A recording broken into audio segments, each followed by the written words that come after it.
Yes. Very interesting. So tell me why the wind blows. Well, it's a history of weather, right, and global warming. Yes, I came up with this because I had done two other books, one on why buildings fall down, and then why the earth quakes, all about earthquakes and volcanoes. So, and I did those with my associate, my partner, who's now deceased, Mario Salvadori. So I came up with the idea that I would complete the series and not talk about the weather. And I started writing about the weather.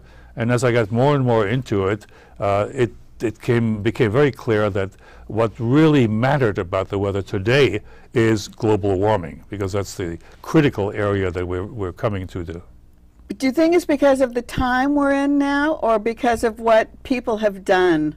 Well, basically, global warming really has been shown to be caused by man. I mean, man has caused global warming.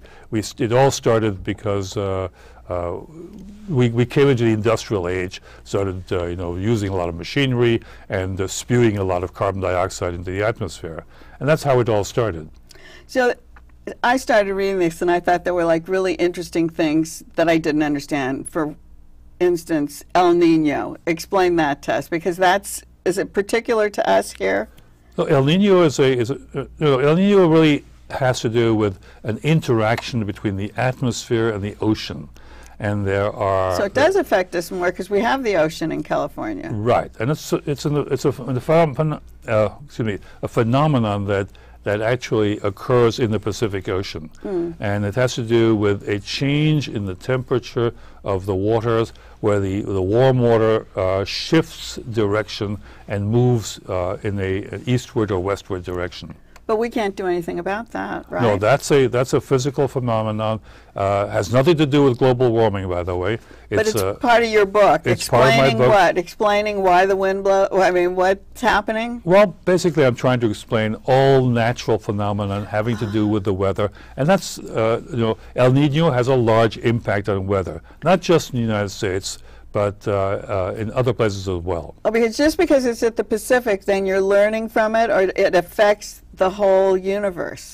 Well, because of the interaction between the oceans and the atmosphere. When the oceans get warmer, that means the atmosphere gets warmer, and that means that it's going to carry over to different parts of the world. I see. One of the other stories that is included is Noah's Ark, the story of Noah's Ark. Well, I only include that in the preface to point out some of the aspects of the story which are really more apocryphal. It really talks about the fact that there was a large flood. The question of how big the flood was or where it occurred, that's really a question of faith at this point. Well, that's what I was wondering, but there was a flood.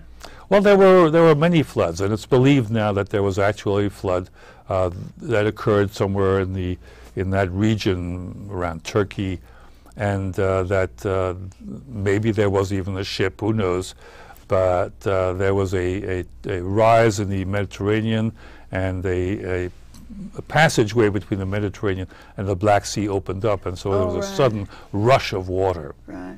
Well, I'm Armenian, so I think Noah's Ark landed on Ararat, which at that time was Armenia. That's right.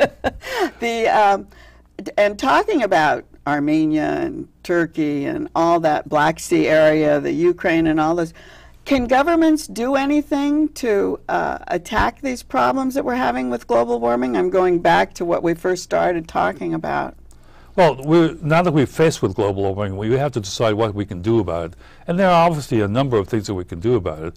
It's been, scientists have determined that in order to change or to reduce the effects of global warming, we're going to have to reduce by almost 80% the amount of carbon dioxide we spew into the atmosphere. This is really true. This is really scientific. Oh, that's a scientific fact. It's not yes. just people talking. No, no, no. There are effects of global warming that we can no longer do anything about because it's been going on for a certain amount of time. But we're talking about the next time after, say, the middle of the century, where if we don't do anything today, it'll get much worse. Okay, so what should we start doing? in the last few minutes here? Well, there are personal things we can do. Obviously, we can change the way we operate cars. Go to higher mileage cars. We can change light bulbs to more efficient light bulbs. Increase the efficiency of our appliances and so on, those kind of little things. But then, in effect, government has to do something. Government has to step in. If we do those little things, do they really make a difference? They do make a difference. They absolutely do make a difference because there are, it's a question of how much each individual contributes. But if governments take over, and they have to make sure that we do change our light bulbs, right? And that we don't burn as much gas. That kind of thing, is that what they would do? Or do they have a larger program? Well, they have a much larger vista because they have to look at how power is generated, for instance. So they have to go to coal-fired power plants and then tell them or mandate that they have to reduce emissions. And there are ways of doing that. It just costs money, and it has to be done over time. Do you think that's too much, telling the government telling us what to do or telling business what to do? No, I don't. When there was a problem with CFC emissions that caused the hole in the atmosphere in the ozone layer, the governments of the world got together and said they're going to ban the substance, and they did, and it had an effect. Same thing can happen in regards to global warming. Is there any way that we can get to our governments to do that kind of thing? What should we do as consumers, as human beings? Well, we all have an opportunity to talk to the people who represent us because they're in Congress. They can act. They can force the government to take action. Why the Wind Blows was very interesting, and I don't know if did you actually do these drawings? I did all the sketches, and they were then you did do all of those? Well, they were then copied by a professional artist.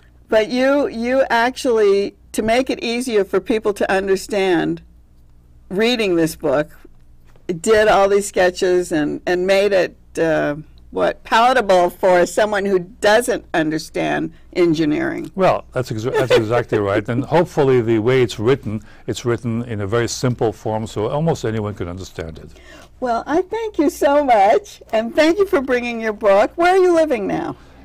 In Vermont. Oh, you do? You live on the East yes. Coast, so we're glad you visited us today. Well, thank you. Thank you, and keep writing to Joan Quinn at 777 South Figueroa, 44th floor, Los Angeles 90017. We'll see you next time on the Joan Quinn Profiles.